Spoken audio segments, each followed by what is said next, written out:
Assalamualaikum warahmatullahi wabarakatuh. Kami dari Pintu Langit membacakan kajian Sirah Nabawiyah bagian kedua. Sumber-sumber Sirah Nabawiyah. Secara umum dapat disebutkan di sini bahwa sumber dan rujukan Sirah Nabawiyah ada 3. Kitab Allah, Sunnah Nabawiyah yang sahih, dan kitab-kitab sirah. Pertama, Kitabullah, Al-Quran. Kitab Allah merupakan rujukan pertama untuk memahami sifat-sifat umum Rasulullah SAW dan mengenal tahapan-tahapan umum sirahnya yang mulia ini. Ia mengemukakan Sirah Nabawiyah dengan menggunakan salah satu dari 2 uslub berikut. Pertama, mengemukakan sebagian kejadian dari kehidupan dan sirahnya, seperti ayat-ayat yang menjelaskan tentang perang Badar, Uhud, Khandaq, dan Hunain, serta ayat-ayat yang mengisahkan perkawinan dengan Zainab binti Jahsy.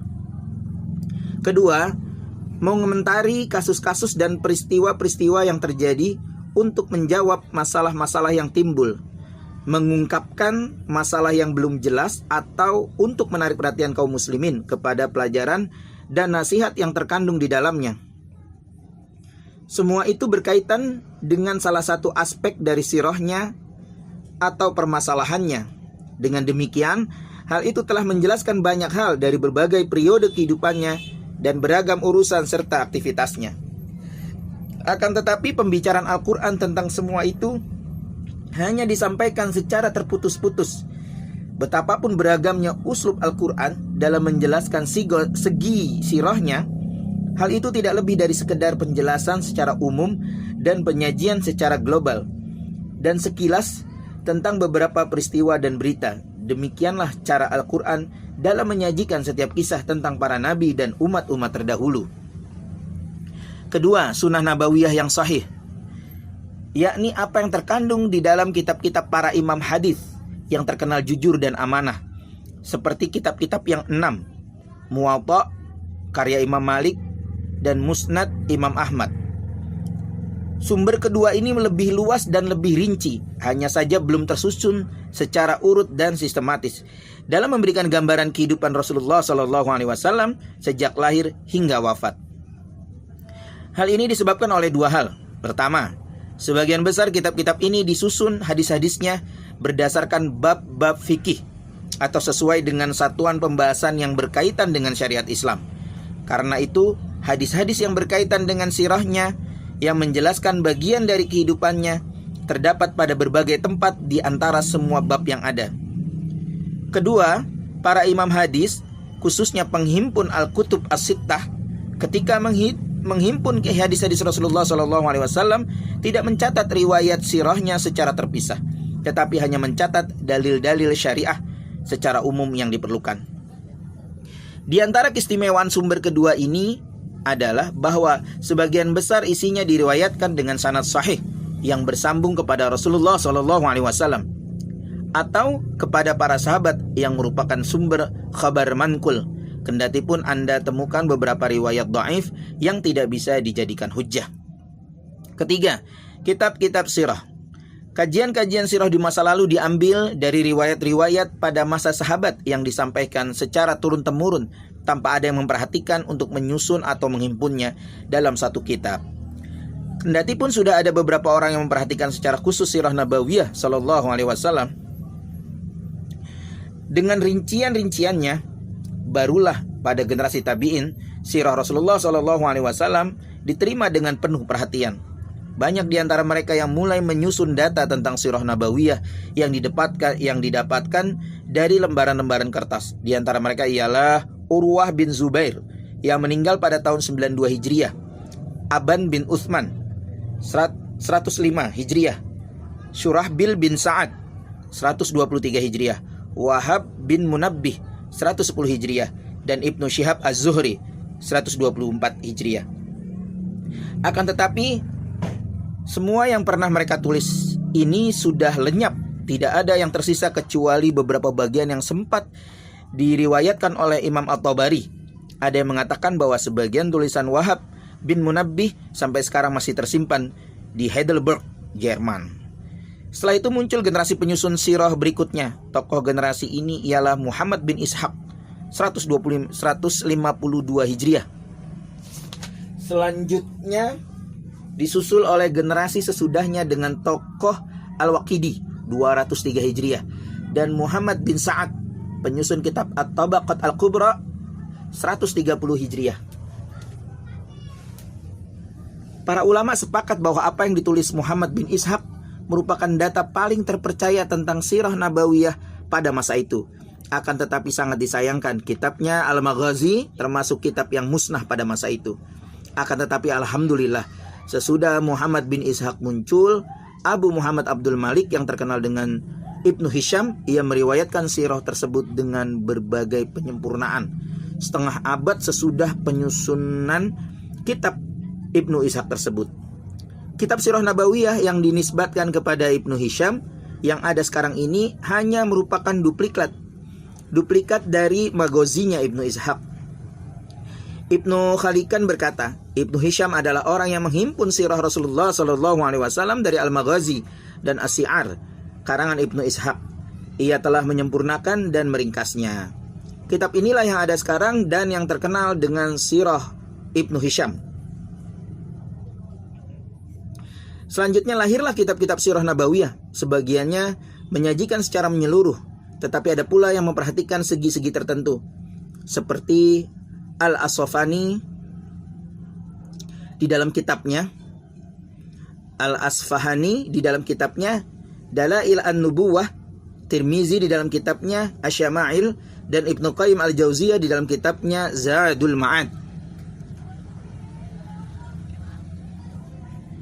Rahasia dipilihnya Jazirah Arabia sebagai tempat kelahiran dan pertumbuhan Islam. Sebelum membahas sirah Rasulullah SAW dan berbicara tentang Jazirah Arabia, tempat yang dipilih Allah sebagai tempat kelahiran dan pertumbuhannya, terlebih dahulu kita harus menjelaskan hikmah ilahiyah yang menentukan bi'tsah Rasulullah SAW di bagian dunia ini dan pertumbuhan dakwah Islam di tangan bangsa Arab sebelum bangsa lainnya. Untuk menjelaskan hal ini, kita harus mengetahui karakteristik bangsa Arab dan tabiat mereka sebelum Islam. Juga menggambarkan letak geografis tempat mereka hidup dan posisinya di antara negara-negara di sekitarnya. Sebaliknya, kita juga harus menggambarkan kondisi peradaban dan kebudayaan umat-umat lain pada waktu itu, seperti Persia, Romawi, Yunani, dan India. Kita mulai dengan menyajikan secara singkat kondisi umat-umat yang hidup di sekitar Jazirah Arab sebelum Islam. Pada waktu itu dunia dikuasai oleh dua negara adidaya, Persia dan Romawi, kemudian menyusul India dan Yunani. Persia adalah ladang subur berbagai khayalan, khurafat, keagamaan, dan filosofis yang paling bertentangan. Di antaranya adalah Zoroaster yang dianut oleh kaum penguasa. Di antara falsafahnya adalah mengutamakan perkawinan seseorang dengan ibunya, anak perempuannya, atau saudaranya. Sehingga Yazdasir II yang memerintah pada abad ke-5 Masehi mengawini anak perempuannya. Belum lagi penyimpangan-penyimpangan akhlak yang beraneka ragam sehingga tidak bisa disebutkan di sini. Di Persia juga terdapat ajaran Mazdakiyah yang menurut Imam Syahrustani didasarkan pada filsafat lain, yaitu menghalalkan wanita, membolehkan harta, dan menjadikan manusia sebagai serikat seperti perserikatannya mereka dalam masalah air, api, dan rumput. Ajaran ini memperoleh sambutan luas dari kaum pengumbar hawa nafsu. Sementara itu Romawi telah dikuasai sepenuhnya oleh semangat kolonialisme.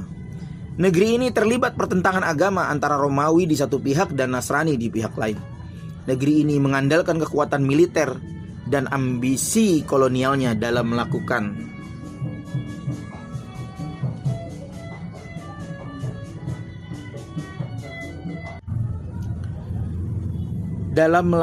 petualangan naif demi mengembangkan agama Kristen dan mempermainkannya sesuai dengan keinginan hawa nafsunya yang serakah. Negara ini pada waktu yang sama tidak kalah bejatnya dari Persia. Kehidupan nista, kebejatan moral, dan pemerasan ekonomi telah menyebar ke seluruh penjuru negeri akibat dari melimpahnya penghasilan dan menumpuknya pajak. Seperti halnya Yunani, negeri ini tenggelam dalam lautan khurafat dan mitos-mitos verbal yang tidak pernah memberinya manfaat. Demikian pula India, sebagaimana dikatakan oleh Ustadz Abdul Hasan An-Nadawi, telah disepakati oleh para penulis sejarahnya bahwa negeri ini sedang berada pada puncak kebejatan dari segi agama, akhlak, ataupun sosial. Masa tersebut bermula sejak awal abad ke-6 Masehi. India bersama negara tetangganya berandil dalam kemerosotan moral dan sosial. Di samping itu harus diketahui bahwa ada satu hal yang menjadi sebab utama terjadinya kemerosotan, keguncangan, dan kenestapaan pada umat-umat tersebut, yaitu peradaban dan kebudayaan yang didasarkan pada nilai-nilai materialistik semata, tanpa adanya nilai-nilai moral yang mengarahkan peradaban dan kebudayaan tersebut ke jalan yang benar. Seperti halnya peradaban berikut, segala implikasi dan penampilannya tidak lain hanyalah merupakan sarana dan instrumen. Jika pemegang sarana dan instrumen ini tidak memiliki pemikiran dan nilai-nilai moral yang benar, peradaban yang ada di tangan mereka akan berubah menjadi alat kesengsaraan dan kehancuran. Akan tetapi, jika pemegangnya memiliki pemikiran yang benar, yang hanya bisa diperoleh melalui wahyu ilahi, seluruh nilai peradaban dan kebudayaan akan menjadi sarana yang baik bagi kehidupan yang bahagia, penuh dengan rahmat di segala bidang. Sementara itu di Jazirah Arabia, bangsa Arab hidup dengan tenang jauh dari bentuk keguncangan tersebut. Mereka tidak memiliki kemewahan dan peradaban Persia yang memungkinkan mereka kreatif dan pandai menciptakan kemerosotan-kemerosotan, filsafat, keserbabolehan, dan kebejatan moral yang dikemas dalam bentuk agama. Mereka juga tidak memiliki kekuatan militer Romawi yang mendorong mereka melakukan ekspansi ke negara-negara tetangga. Mereka tidak memiliki kemegahan filosofis dan dialektika Yunani yang menjerat mereka menjadi mangsa mitos dan khurafat. Karakteristik mereka seperti bahan baku yang belum diolah dengan bahan lain, masih menampakkan fitrah kemanusiaan dan kecenderungan yang sehat dan kuat, serta kecenderungan kepada kemanusiaan yang mulia, seperti setia, penolong, dermawan, rasa harga diri, dan kesucian. Hanya saja mereka tidak memiliki ma'rifat, pengetahuan yang akan mengungkapkan jalan ke arah itu, karena mereka hidup di dalam kegelapan, kebodohan, dan alam fitrah yang pertama. Akibatnya mereka sesat jalan, tidak menemukan nilai-nilai kemanusiaan tersebut. Selanjutnya mereka membunuh anak dengan dalil kemuliaan dan kesucian, memusnahkan harta kekayaan dengan alasan kedermawanan, dan membangkitkan peperangan di antara mereka dengan alasan harga diri dan kepahlawanan. Kondisi inilah yang diungkapkan oleh Allah dengan dolal ketika mensifati dengan firman-Nya, wa in kuntum min qablihi laminadhdallin, dan sesungguhnya kamu sebelum itu benar-benar termasuk orang-orang yang sesat. Surat Al-Baqarah ayat 198. Suatu sifat apabila dinisbatkan kepada kondisi umat-umat lain pada waktu itu lebih banyak menunjukkan kepada i'tizar, excuse, daripada kecaman, celaan, dan hinaan kepada mereka. Ini dikarenakan umat-umat lain tersebut merupakan penyimpangan terbesar dalam bimbingan, sorot peradaban, pengetahuan, dan kebudayaan. Mereka terjerembab ke dalam kubang kerusakan dengan penuh kesadaran, perencanaan, dan pemikiran. Di samping itu, Jazirah Arab secara geografis terletak di antara umat-umat yang sedang dilanda pergolakan. Bila diperhatikan sekarang, seperti dikatakan oleh Ustadz Muhammad Mubarak, akan diketahui betapa Jazirah Arab terletak di antara dua peradaban. Pertama, peradaban barat yang materialistis telah menyajikan suatu bentuk kemanusiaan yang tidak utuh. Kedua, peradaban spiritual penuh dengan khayalan di ujung timur, seperti umat-umat yang hidup di India, Cina, dan sekitarnya.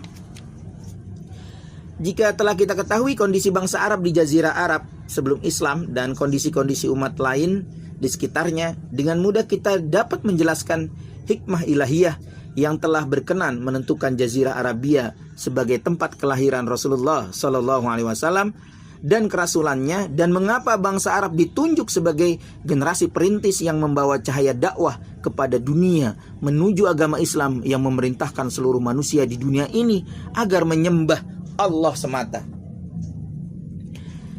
Jadi bukan seperti dikatakan oleh sebagian orang yang karena memiliki agama batil dan peradaban palsu, mereka sulit diluruskan dan diharapkan karena kebanggaan mereka terhadap kerusakan yang mereka lakukan dan anggapan mereka sebagai sesuatu yang benar. Sementara itu orang-orang yang masih hidup di masa pencarian, mereka tidak akan mengingkari kebodohannya dan tidak akan membanggakan peradaban dan kebudayaan yang tidak dimilikinya.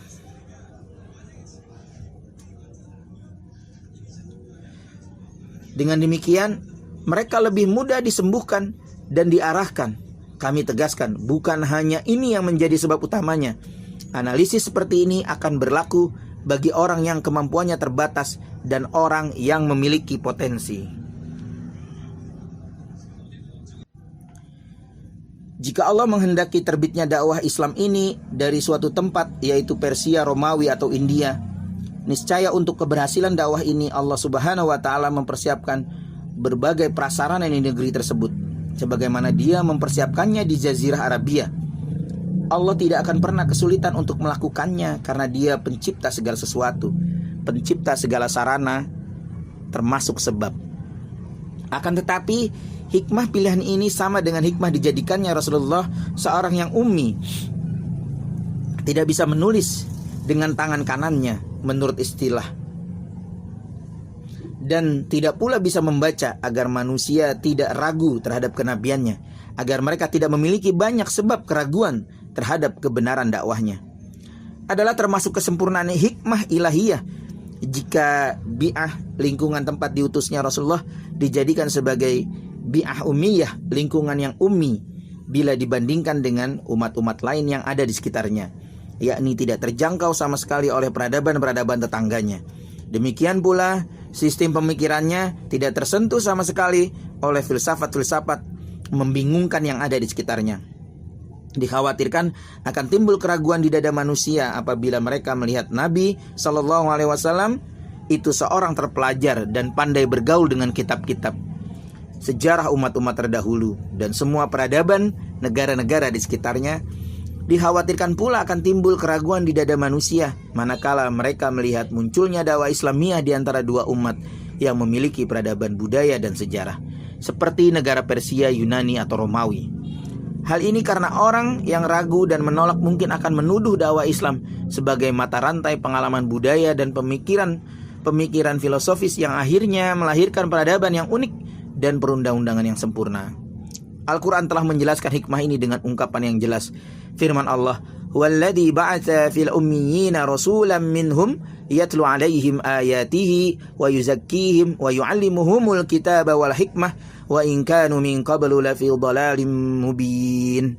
Dialah yang mengutus kepada kaum yang ummi seorang rasul di antara mereka yang membacakan ayat-ayatnya kepada mereka, mensucikan mereka, dan mereka diajar akan kitab dan hikmah, dan sesungguhnya mereka sebelumnya benar-benar dalam kesesatan yang nyata. Al-Jumu'ah ayat 2. Allah telah menghendaki Rasulnya sebagai seorang yang ummi, dan kaum di mana Rasul ini diutus juga kaum secara mayoritas ummi, agar mukjizat kenabian dan syariat Islamiyah menjadi jelas di dalam pikiran. Tidak ada pembauran antara dakwah Islam dengan dakwah-dakwah manusia yang bermacam-macam ini, sebagaimana tampak jelas merupakan rahmat yang besar bagi hambanya.